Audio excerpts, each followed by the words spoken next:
Hey guys, it's Ben here with Games Bulletin. I'm joined by Katie, who is the artist for Billie Bust Up. It's a very, very cute, cartoony, open world platformer game. Why don't you explain a little bit about what it is and kind of how it plays? Okay, so it's a cooperative 3D platformer. So we've designed it in a way that we have two characters, but both characters work completely differently. So they have completely different movesets and different things they can do, and they complement each other in that sense. So for example, you've got a fox and a goat character, and the fox can dig underneath a gate and allow the goat to get through the hole to sort of continue the flow of gameplay. So you've got to work together to solve puzzles and beat bad guys and that sort of stuff. And I mean, I actually remember Billy Goat and Oscar Fox. I actually remembered because the characters stick with people a lot. What was the process when you were creating the characters? What made you think about a goat and a fox? So when we first made the game, it was actually a break from our current title that we were doing, which was a realistic horror platformer, which is very, very different compared to what we're doing now. And we were getting quite tired of the really dark and depressing graphics of that game, so we did a game jam called Spring Into Action for Unreal Engine. And so we were thinking, oh, it's spring into action. A rabbit might be a little bit too generic. Goats are kind of springy, so we made a goat character, and we got more attention for our game jam game than we did for our horror game, so we just kept working on it. And I kept thinking, oh, characters need companions in 3D platformers, they often do, so I thought, oh, what, maybe a dog or a wolf or something, because they're predators, and we can play on that dynamic of predator and prey characters working together. Okay. We chose the fox in the end, because the character of Billy is blue, and to complement that palette, we went with the fox, which is orange, because orange and blue colors work quite well together. When it was a wolf, it kind of just, you couldn't see the character on the head. So yeah, that's just sort of how the character design came to be. It took a lot of redos from my half, because I wasn't a character artist before. So the characters started off being really hideous, but slowly started to get to this point where people were reacting quite well, especially the massive ears on the character. Like, I originally removed them and got so many complaints for not having the big floppy ears on the main character. So they've sort of become an iconic part. And then I added things like a red bandana to the fox just to make him stand out a bit, because, you know, with the fox, I tried to keep my designs really simple, but also have a unique feature that makes them stand out a little bit more. So is there an overarching story in Billie Bust Up? Yeah, the story is actually quite big. We've put a lot of time into developing the story, so there's a massive mystery. We're calling it like a murder mystery with a spring in step, so it's happy and really cute on the surface, but there's this big dark mystery of why all the goats in your area are disappearing mysteriously. So you'll come to the hub world between each level, and every single time a goat has just disappeared. And by the time you get back to your final mission, there's just like the music stopped, it's all really dark and cold, and there's no goats left, and you're like, what's going on? And so we're trying to drive the story through mystery.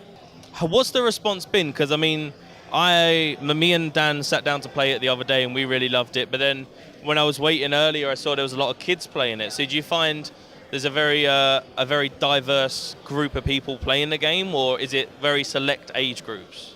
It seems to be all sorts of age groups. We originally just designed something that we love.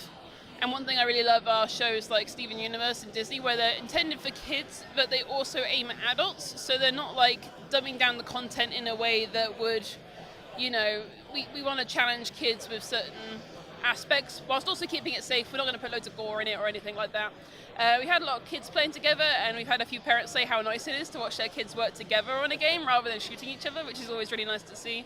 It's nice to see all sorts of genders as well playing. Got girls and boys playing it and enjoying it. Lots of little girls playing it, which always makes me really touched to see how much they love the characters. And you find that people really connect with a certain type of character. So some people really love Oscar, while some people really love Billy.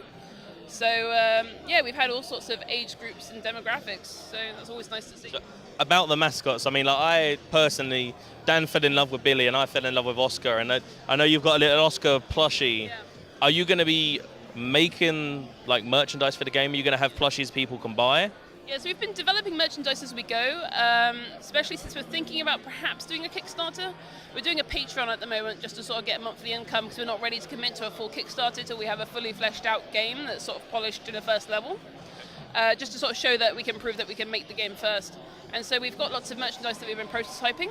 So Oscar was prototyped specifically with a company that we know can do bulk orders at a good rate for us. And so we've got the Billy plush already coming from America. It's being shipped over the prototype. And so we are planning on doing that. It's just we need enough pre-orders first. So But from the amount of interest I've got from just here, I'm tempted to put up a pre-order list so that we can get numbers, because once we have a certain amount of people ordering, we know how many plushes to bring in. So in terms of the game's release, what's the plan? Like, is there, we want to release in this time frame, on this platform? What are you guys thinking? Well, this is our very first game, like our proper big one. The one we made before that was just for the Transfuser initiative, part of just graduating from university and making our first game. So it's kind of hard to say exactly what kind of timescale. We're saying within 2 years at the moment, but we also really want to make sure that the game is polished, so we don't rush something out that's buggy and everyone just remembers it as a buggy mess. So we're really keen on making sure that the game is high quality before we put anything out. So there's no firm deadlines right now.